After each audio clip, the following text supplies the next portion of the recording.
Hello friends, welcome to all of you. मैं प्रशांत चौबे आप सभी का स्वागत करता हूं। उम्मीद करता हूं आप सभी अच्छे होंगे, अच्छे से पढ़ाई कर रहे होंगे।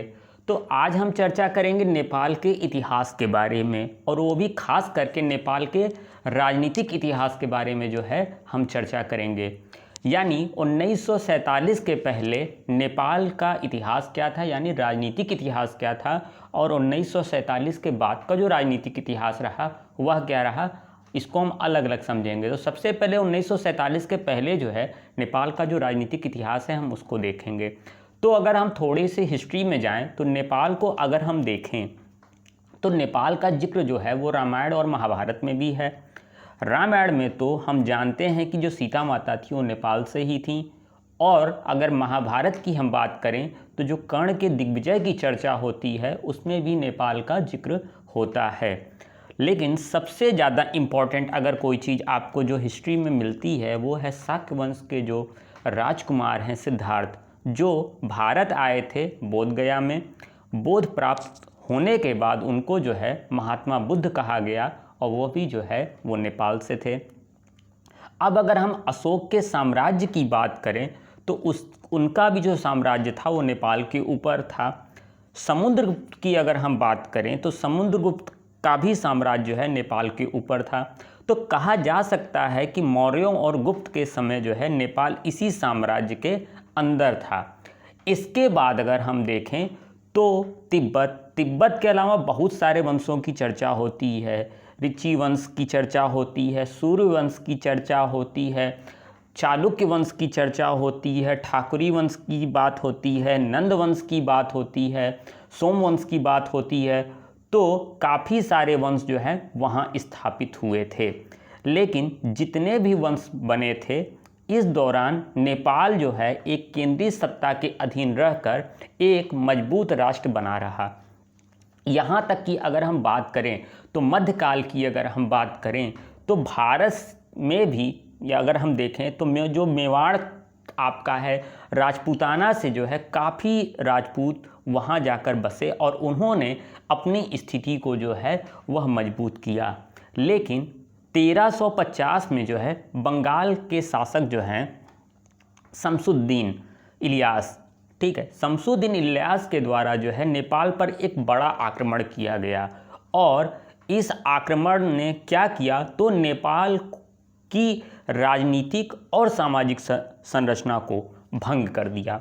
और नेपाल जो पहले केंद्रीय सत्ता हुआ करता था, एक मजबूत राष्ट्र हुआ करता था, वो अब बिखर कर इवन यहाँ तक की हुआ कि 1482 आते आते नेपाल में 3 राज्य जो हैं वह स्थापित हो चुके थे। अब वो राज्य कौन कौन से हैं, तो एक है कांतीपुर, ललितपुर और भक्तपुर। ये 3 राज्य जो थे वह हो गए, क्योंकि नेपाल पूरी तरह जो था वह बिखर चुका था। लेकिन पुनः नेपाल को एकीकृत करने, मजबूत संघ में लाने का, एक राष्ट्र बनाने का निर्माण किया गया, वह था गोरखा वंश के द्वारा। ठीक है, तो गोरखा वंश की अगर हम चर्चा करें तो गोरखा वंश जो है काठमांडू से लगभग अगर आप देखें तो 85 किलोमीटर दूर गोरखा स्थान है। ठीक है, और वहाँ रहने वाले लोगों के नाम पर ही जो है गोरखा पड़ा है और गोरखा वंश की नींव रखी गई। ठीक है, तो गोरखा वंश के अंतर्गत देखें तो गोरखा वंश के अंदर सबसे प्रसिद्ध व्यक्ति जो शुरुआत में थे, जो 14वीं शताब्दी में थे, राजा राम शाह। ठीक है, तो राजा राम शाह जी को हम देख लेते हैं। उनकी ख्याति इस बारे में प्रसिद्ध थी कि अगर किसी को न्याय नहीं मिल रहा है तो कहा जाता था कि आप राजा राम शाह के पास जाइए तो आपको जो है न्याय मिल जाएगा। तो इन्हीं के परिवार में जो है वह जन्म लेते हैं पृथ्वी नारायण शाह। ठीक है, जिन्होंने जो है 1765 ठीक है को अपने आप को जो है पूरे नेपाल, ठीक है, जो पूरा नेपाल था आपको पूरे नेपाल को जो है एकीकृत करने में लगा दिया। यानी 1765 में इन्होंने यहाँ इस चीज़ की शुरुआत कर दी और इन्होंने बहुत बड़े क्षेत्र पर जो है कब्जा करने का प्रयास किया, नियंत्रण करने का प्रयास किया, और उसमें सबसे महत्वपूर्ण था काठमांडू। ठीक है, तो काठमांडू में जो है इन्होंने सबसे ज़्यादा नियंत्रण करने का प्रयास किया।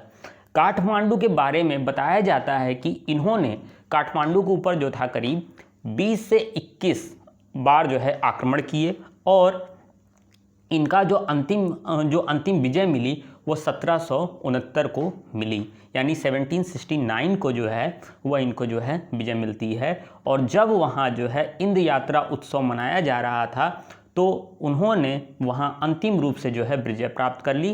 कहाँ पर? तो काठमांडू के ऊपर, ठीक है। उसके बाद बहुत सारे जो हैं ऑपरेशन चलते रहे कि नेपाल के ऊपर नियंत्रण बना रहे, यानी जो बाकी नेपाल के क्षेत्र थे उनके ऊपर जो है वह नियंत्रण बना रहे, ठीक है। लेकिन इनकी उम्र जो थी वह बहुत लंबी नहीं रही और इस नियंत्रण के बाद लगभग जो है केवल ये जो है 4 साल तक ही जीवित रहे, यानी नियंत्रण अपनी जो शुरुआत की थी केवल 4 साल तक ही जीवित रहे।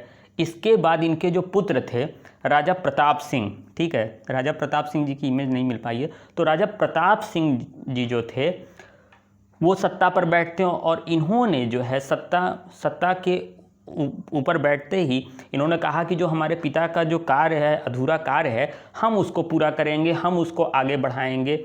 और देखें तो पिता और पुत्र दोनों के प्रयासों के माध्यम से नेपाल की जो सीमाएं थीं, नेपाल की सीमा को अगर हम देखें, ठीक है, अगर आप नेपाल की सीमा को देखें, अगर इंडिया का मैप देखें आप, तो नेपाल की जो सीमा थी यानी सिक्किम से लेकर सिक्किम से भूटान तक, यानी ये पूरा क्षेत्र इधर का, ठीक, भूटान तक, भूटान के अलावा उत्तराखंड का जो आपका हिस्सा है इधर, ठीक है, इधर वाला उत्तराखंड का क्षेत्र ये, ठीक, और जो गढ़वाल और कुमाऊं क्षेत्र बोला जाता है वो। इसके अलावा अगर उत्तर प्रदेश के आप कुछ क्षेत्रों को देखें तो जैसे ये वाला तराई वाला क्षेत्र जो है, और बिहार का जो क्षेत्र है, यानी इधर से जो है आपका जो बिहार का क्षेत्र पड़ता है, पे इन क्षेत्रों पे जो है नेपाल का नियंत्रण आ गया था।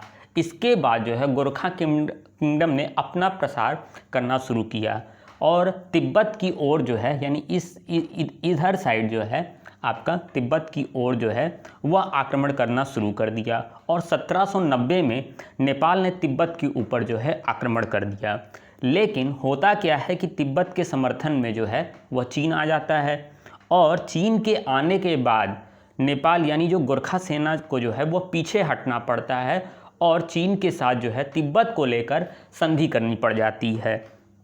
उसके बाद फिर से जो है दोबारा भारत के जो क्षेत्र थे, ठीक है, उन क्षेत्रों में अपना जो है प्रसार करना इन्होंने शुरू कर दिया।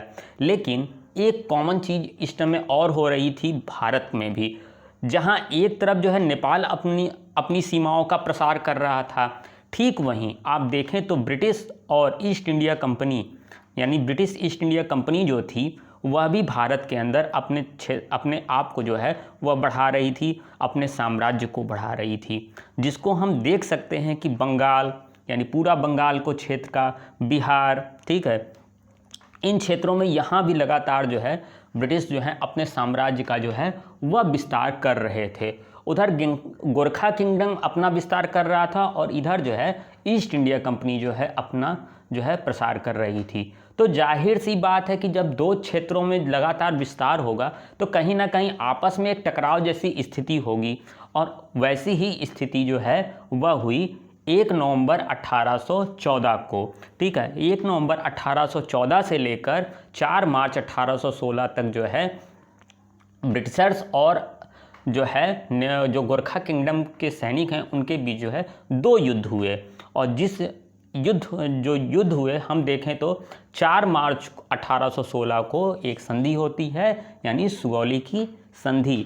और सुगौली संधि में जो गोरखा किंगडम के द्वारा कुमाऊं, गढ़वाल को जो क्रॉस करते हुए कांगड़ा तक पहुंच गए थे, यानी जो गोरखा कांगड़ा तक पहुंच गए थे, वो सारा क्षेत्र जो था वो भारत को जो है वापस, मतलब भारत ने जो है वापस ले लिया, यानी ब्रिटिशर्स ने जो है इनसे वापस ले लिया। इसके अलावा जो है नेपाल का भी जो है काफ़ी सारा क्षेत्र जो है वह भारत में मिला लिया गया। बड़े क्षेत्र जो थे वो जो है उनको वापस कर दिए गए, यानी ब्रिटिश ईस्ट इंडिया कंपनी जो थी वह जो है बड़े क्षेत्रों को जो है नेपाल को वापस कर देती है सुगौली की संधि के द्वारा, ठीक है। इसके बाद जब सुगौली की संधि हो चुकी थी तो इस संधि के बाद जो है ब्रिटेन ने अपने साम्राज्य को जो है वहाँ स्थापित करने का प्रयास किया, यानी कहाँ पर, तो नेपाल में स्थापित करने का प्रयास किया। अपने प्रभाव को जो है नेपाल के अंदर जो है स्थापित करने का प्रयास किया कि अब ये हमारे नीचे आ जाएं, ठीक है। लेकिन ब्रिटिशर्स थे उसमें के जो इस आधिपत्य को जो है वो नेपाल के जो गोरखा थे उनके द्वारा स्वीकार नहीं किया गया और इसका विरोध किया गया। लिहाजा जो है नेपाल के अंदर से ईस्ट इंडिया कंपनी ने अपने विस्तार को रोक दिया। अब उसके बाद अगर हम देखें तो 1846 की बात है, यानी थोड़ा सा हम 1846 में अगर आएँ तो 14 से 15 सितंबर जो है 1846 में एक बड़ा इंसिडेंस होता है नेपाल के अंदर, और वो इंसिडेंस था ये था कि एक जनरल राम कुंवर थे, ठीक है। तो जनरल राम कुंवर थे यही, ठीक है, जो नेपाली सेना के जनरल थे राम कुंवर।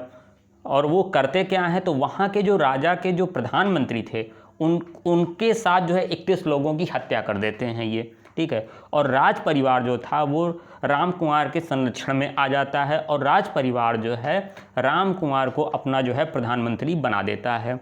राम कुंवर क्या करते हैं, तो अपना नाम बदल लेते हैं और नाम बदल कर जो है नया नाम क्या रखते हैं, तो जंग बहादुर राणा, और जंग बहादुर राणा नाम रखकर वो प्रधानमंत्री के पद पर जो है वासीन होते हैं। और यहाँ से जो प्रधानमंत्री का पद था वहाँ से जो है राणाशाही का था, कह लीजिए तो वह अनुवांशिक हो गया, यानी एक परिवार के संरक्षण में वह चला गया। राणाशाही की बात करें तो पिता पुत्र को पद नहीं दे सकता था, यानी इस शाही की अगर बात करें तो, जबकि बड़ा भाई जो था अपने छोटे भाई को जो है अपना पद ट्रांसफ़र कर देता था। तो एक लंबे समय तक देखें तो 1947 तक, यानी 1846 से लेकर 1947 तक जो है राणा वंश की जो है स्थापना हुई थी, यानी 1947 तक ये बना रहा है, यानी 100 सालों तक जो है यहाँ पर राणाशाही का शाही चली। अब अगर 1857 के विद्रोह की अगर बात करें, ठीक है, तो 1857 की बात अगर करते हैं तो जो भारत के अंदर पहला स्वतंत्रता संग्राम लड़ा गया, तो नेपाल के द्वारा जो है इसका अंग्रेज़ों को जो है समर्थन दिया गया। और इस चीज़ से जो है ब्रिटिश ईस्ट इंडिया कंपनी जो है वो काफ़ी खुश हुई। होता क्या है कि सुगौली क्षेत्र के द्वारा जो है संधि के द्वारा जो काफ़ी सारे क्षेत्र अंग्रेज़ों द्वारा इनके ले लिए गए थे उसको वापस कर दिया जाता है, और नेपाल का कि जो किंगडम था वह काफ़ी बड़ा हो जाता है, यानी उनका जो क्षेत्र था वह काफ़ी बड़ा हो जाता है। और यही नहीं, अगर आप 1923 की अगर आप बात करें, ठीक है, तो 1923 में ब्रिटिश क्या करते हैं, नेपाल और ब्रिटिश के बीच एक मैत्री संधि होती है। देखिए मैत्री संधि की बात हो रही ना, तो मैत्री संधि होती है जिसको स्वीकार कर लिया जाता है। और स्वीकार करने के बाद आप देखेंगे तो दोनों देशों के बीच में एक बेहतर संबंध स्थापित हो जाते हैं। लेकिन 1940 के दौर की अगर हम बात करें, यानी 1940 से लेकर 1947 की अगर हम बात करें, तो इस दौरान क्या होता है कि भारत में राष्ट्रीय आंदोलन जो है वो चलते रहते हैं और नेपाल के लोग भी इस आंदोलन से काफ़ी प्रभावित होते हैं।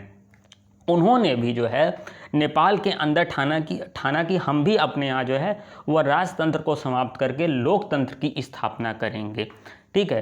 तो ये चीज़ें थी नेपाल और इससे जुड़ी हुई। तो नेपाल पर देखा जाए तो आज तक जो है किसी भी देश का, किसी भी बाहरी राज्य का ना ही आधिपत्य रहा, ना ही नियंत्रण रहा। और नेपाल इस चीज़ को लेकर जो है वो काफ़ी ग्लैड फील करता है, गर्व महसूस करता है कि आज तक हम किसी के नियंत्रण में नहीं आए, ठीक है। तो नेपाल पर आज तक किसी विदेशी देश का ना ही झंडा फहराया गया, और इसके पीछे भी कई कारण हैं, देखते हैं। तो नेपाल की जो भौगोलिक स्थिति की अगर हम बात करें तो वह बिल्कुल अलग बनाती है, जहाँ पर नियंत्रण करना जो है वह काफ़ी मुश्किल है, क्योंकि एक तरफ जो है पर्वतीय क्षेत्र है, तो कहीं पठारी क्षेत्र है, तो कहीं जो है मैदानी इलाका है।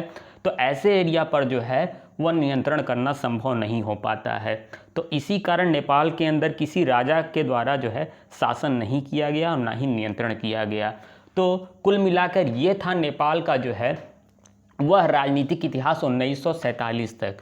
तो उम्मीद करता हूँ आपको चीज़ें अच्छी लगी होंगी, अच्छे से समझ में आई होंगी।